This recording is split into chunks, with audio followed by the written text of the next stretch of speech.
we're back at Wilson BNI San Diego podcast. Thank you for joining us. I'm really excited today. Today we have a long-standing BNI member, a very good colleague, friend, Doug Means. Doug Means, how long have you been in BNI now, Doug? Since October 2002. So coming up on October will be 23 years. Yeah. Wow, it goes by quick, doesn't it? Yes, it does. And the kids grow up really fast. Don't blink. Holy, 23 years. Yeah. Same business the entire time? Yeah.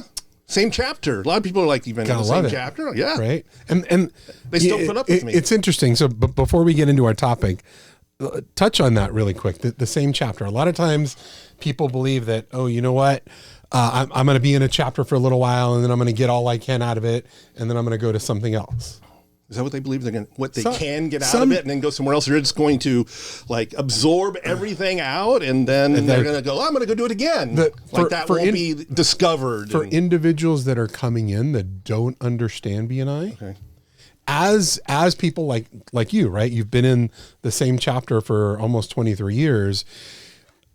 I'm sure coming into BNI, not totally understanding BNI, it's really easy to not know what to think, right? And then it's years go in and you go, why would I be going anywhere? Mm-hmm. I have built roots in this environment. Why would I go anywhere? I've been mentored in this environment. I've learned so many things that have enhanced my vitality as a professional in this environment. And oh my gosh, nothing else like this exists. And absolutely, it's like, why would I want to, walk away from this environment that is just enhances my week-to-week motivation and surrounded by people that matter, that lift me up. So why would I want to leave that? And, absolutely. Right. And it's interesting that you're with us today because in a few weeks, two of your colleagues from your chapter are going to be joining us for podcasts, which I'm really excited about. Sweet. Looking forward to. So let's get into the topic. So I've been having this conversation with individuals. I do a lot of individual coaching with members and some of our director team. And we're talking with some of the individuals that I talk with that are newer to BNI, again, because we're on that topic of newer into BNI. We've had this conversation about in typical environments, whether it's a networking event or something in business, our mindset is, man, I've always got to be selling, right? We're salespeople, we're always selling. And we sell to the room. We sell to whoever's in front of us, whatever we're doing. And in BNI, it's quite different. In BNI, we sell through the room. Mm-hmm. So we don't sell to the room, we sell through the room. Why is that such an important thing? And why do we do that in BNI versus selling to the room? Well, first, I think that new people are in the mode of like, I need to grow business. I need referrals. I need new customers. Which is why they join, right? And that's why they join BNI. And the default there is, well, people tell them, go networking, go to these referral groups, and maybe you should look at this, right? And people are like, great. And they just default to they're just selling and they don't know any better. I didn't know any better. So I love that word that you just used. We go back to our default, right? Mm-hmm. When we come into an environment and we're stressed and we don't know what to do, we automatically go back to our default, what we know. It's safe, yes. Right? It feels safe.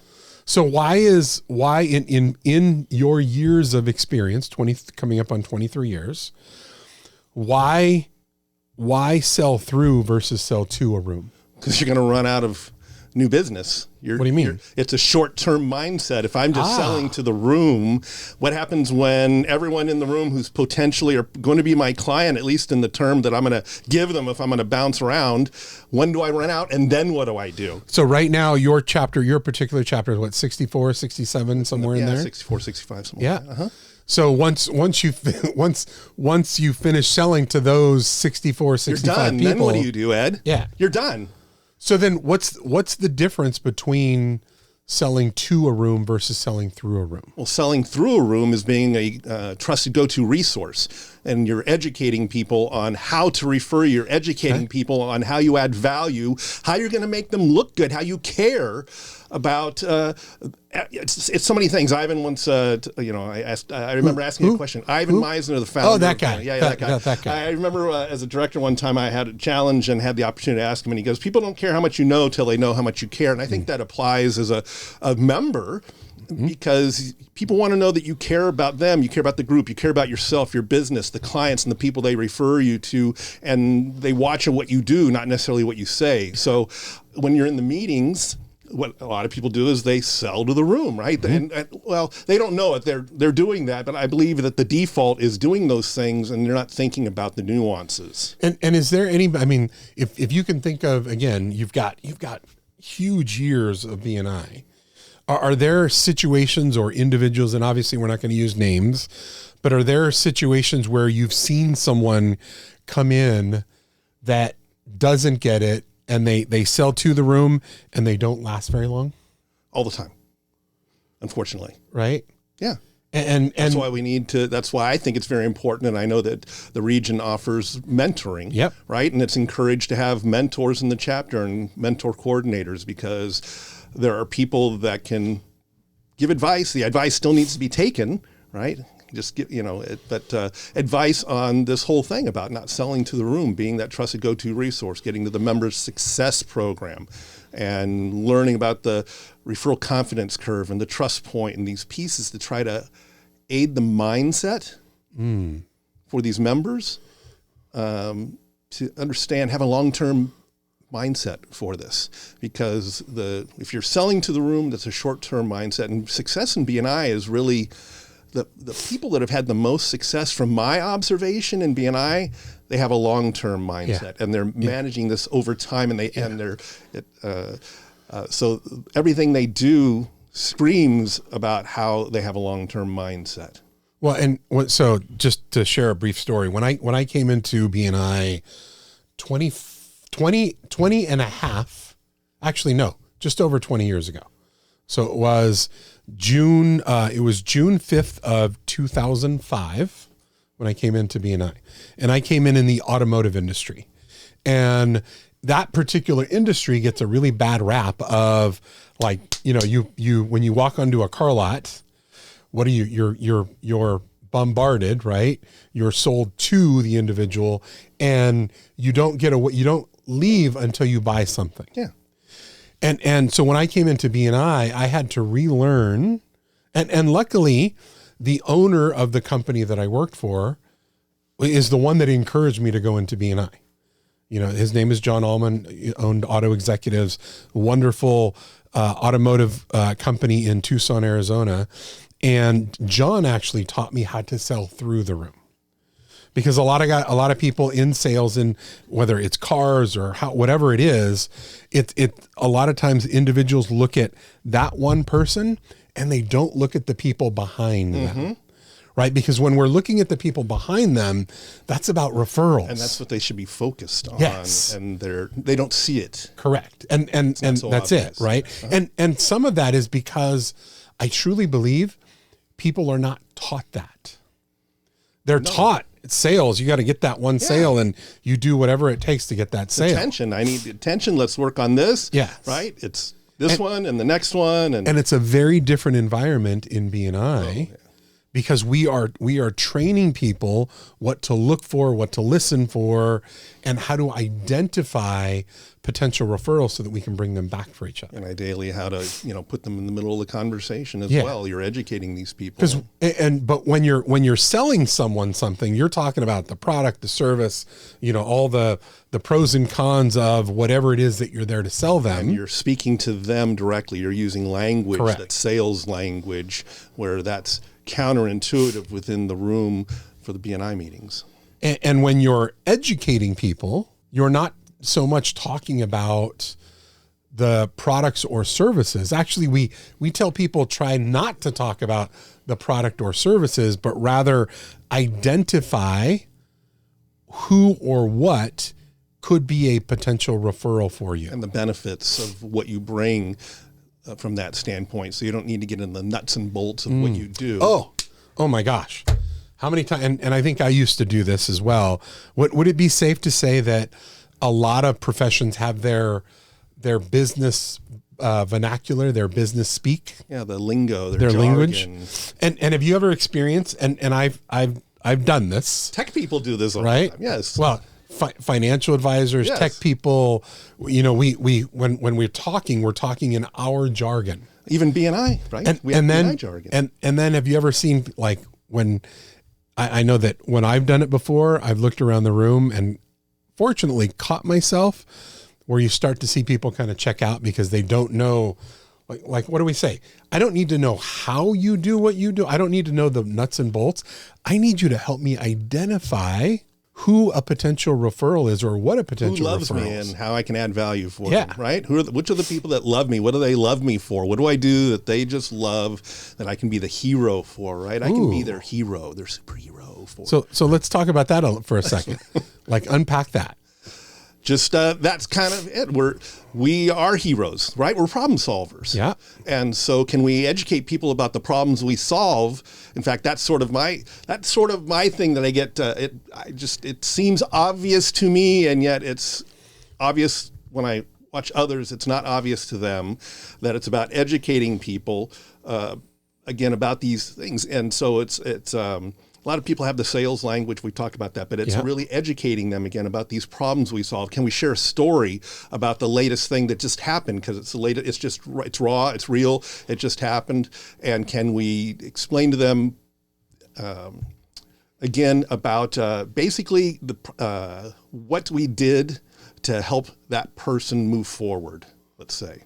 And going back to that Ivan Meisner guy. Right. There's something that he also talks about with stories. Stories do what? Well, stories, I don't know that I can quote Ivan necessarily on this. Stories are so powerful.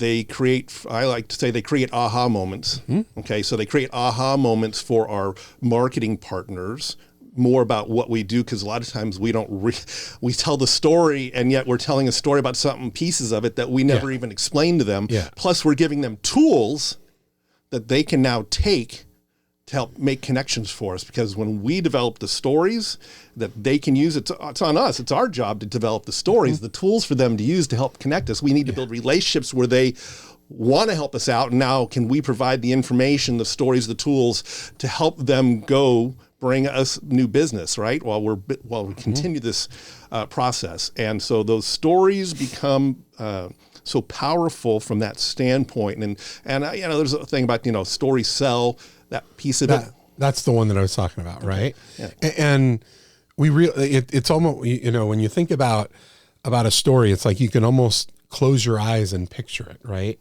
And what's that saying?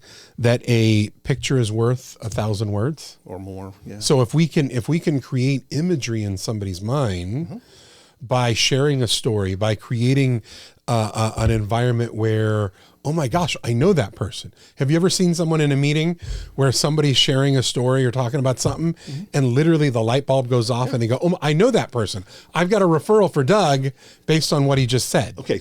So thank you for commenting on the light bulb goes off. And I think it may have been Frank DeRaffley out of New York who made the comment about, think about it this way. Think about when you're in your BNI meeting, you've got about 50 weeks a year, 50 meetings a year. You have to be planting light bulbs. You have to be planting light bulbs each time. Can you plant this light bulb this week? This week, can you plant this light bulb? Because you don't know when those light bulbs will go off. And so can you plant those light bulbs that from something they see, they hear, they sense, they feel, and that light bulb goes off and they're like, oh my gosh, that's the referral for Doug. That's the referral for Ed, from that standpoint. So I think that's a great mindset to have. It's just we're planting light bulbs. I love this topic, and what I'm about to say is something that oftentimes people forget. So we're good at really in BNI with our director team, our trainings that we have, all the podcasts, all the thousands upon thousands of hours worth of trainings that BNI has. It's amazing. Sometimes we teach people very well on sharing stories and how to sell through the room. And I think a spot that often gets forgotten in this portion is now that you've helped me identify that referral, now what? Mm-hmm. And leave everyone hanging. People just leave a lot of hanging. times, they're left hanging there. Now what do we do? Now we have to, again, this goes back to the training and teaching. Yeah. We now need to go to the next step and teach them what to say. How do I walk over to you and engage you now that I've seen the referral? How do I now, or potential? Yes. How do I now engage you to talk about what do I do that individual to bring them back a referral? Yeah, you bet. And so that's the part. This is why it's not net sit or net eat. It's net work, and we have to develop the tools, right? And so and by default, if people aren't really thinking this through, I see them give someone something to say that's like a sales pitch that no one's going to use because it's going to make them so uncomfortable. Yeah. I like to advise people to think about what's a question that I can ask that helps further delineate whether this is going to be a good connection or not. And so can I ask a clarifying question where if they answer A, it's like, no, this isn't it. Or if they answer B, or look at A, B, whichever way you want to do it, right? B, they say this, and it's like, boom, you can put me right in the middle of the conversation now, right? And so that step is, someone has to really work through this. This is, again, it's network. Yeah. It's being prepared professionally and understanding that we don't sell to the room, we sell through the room, and providing those tools for our marketing partners, right? Yeah. And a lot of that, I think one of the best ways to sell through the room is to be prepared for your weekly presentation. You can always tell the individual that is the one that oftentimes, because I did this, I'm looking in the mirror when I say this, when I'm unprepared, my weekly presentation is selling to the room. That's the default. Right? Again, that's default. There you are. You Good job. Get back to the default, Ed, because it feels safe. So we bring it all the way back around, right? Yeah. And what we want to be able to do is we want to stretch ourselves. We want to not go into defaults, but rather take the time to add value. Right? Yeah. Be intentional. Yeah. Take it seriously. Be intentional. It's an opportunity. You're going to bypass an opportunity. What's your marketing plan? Is your marketing plan lack of preparation? Is your marketing plan desperation to sell the room? I mean, is that what you're saying to me? Because you want me to refer you, and yet this is a difficult conversation to get to that trust point, because I want to trust that if I refer you somewhere, you're going to make me look good and not embarrass me. Well, that goes back to that being the hero, right? Yes. We want to set our referral partners up to be that hero. I want to be surrounded by heroes, and I want to hear from these heroes of what I can refer to them and how I can connect them so that they can be a hero and make me look like a hero, right? Win, win, win by making a connection. Absolutely. Help me out. Make this easy for me, please. Oh boy, there's another. So far in our conversation today, there's probably 2 or 3 other podcasts that we're going to need to come back to. But one of them is the element of teeing it up, right? Yeah. That if people have to work at getting you a referral, you're probably not going to get a referral. Not much. Some people, yes. Again, I don't know, that, even the blind squirrel finds a nut every now and then, that sort of thing. I'm sorry, I steal that from Ivan and wherever he may, I don't know where that comes from, but yeah. So let's go back to our original conversation again, knowing the value between selling through a room versus to a room, right? Yeah. That also means that before we ask for value, we need to give value. Oh, you bet. Need to lean in. Yeah. Need to lean in. In fact, it's going to take longer, in my opinion, to get to where we want to go if we're keeping a scorecard and we're waiting for other people. We have to lean in with the generosity. We want to surround ourselves. I told you I want to surround myself with heroes, right? I want to surround myself with generous professionals, right, that are heroes to the people they serve. And so it's being able to have that mindset of generosity. And I just totally keep going. That happens to me all the time. It's a daily thing. This is like every 10 minutes. Yeah. It's okay. So one of the things before we head out here in just a little bit, one of the things that I want to make sure that we get and understand, and I think I just had one of those moments. It just went away like that. Is being able to help people understand the value in preparation. Oh, yeah. So if in order to sell through a room, we're educating people on what to look for and listen for, which means I've got to take a little bit of time back. Like I need to prepare not just the night before, it's investment. But yes, I'm investing in this room. Yeah. And the best way to invest in this room is to take the time to prepare for the meeting, not winging it or not going on what the person right before me said. Have you seen those? It's a very important thing. I think there's a number of things, and I don't know if I can touch, but it's a critical element that we prepare, because we want to get to referability quicker. We want to be able to see more referrals. We want more people to trust us. And if we're coming in unprepared, and again, trust everything they do, and very little what they say until what they say and what they do, it aligns up and is in alignment. And then it's much easier. And if you're coming in unprepared, and yet are you trying to convince us how prepared you are in your business and these pieces? Is that important for your credibility that you demonstrate through your actions, professional preparation? Are you coming in because all the members know that they have 2 times of the meeting to stand and speak? And are you prepared, right, during your weekly presentation? Are you prepared for that? Do you have something? Are you winging it? People often wing it in the meeting because someone says some other topic. Oh, it's based on that, and they go there. And oftentimes you can see those individuals, right? You can tell right away that they're winging. And sometimes people do it very successfully. Other times we fall flat on our face. What's your profession? Are you a trial lawyer who needs to wing it professionally, and that's going to enhance your credibility, right? It just depends on it. A lot of those things depend on the profession. So, Doug, as we close out our show today, in the topic of selling through a room versus to a room, one of the things that I love is asking our guests what's that nugget, that one thing that they'd want to leave with our listeners for today on the topic of selling, the benefits of selling through a room versus to a room. Well, I think we've talked a lot about the benefits. The benefits are getting to referability. It's growing your business and getting more referrals. I think that the thing I would want people to know that I see all the time that I think is a default that people just face plant on, they just trip and down, is the language. What do you mean?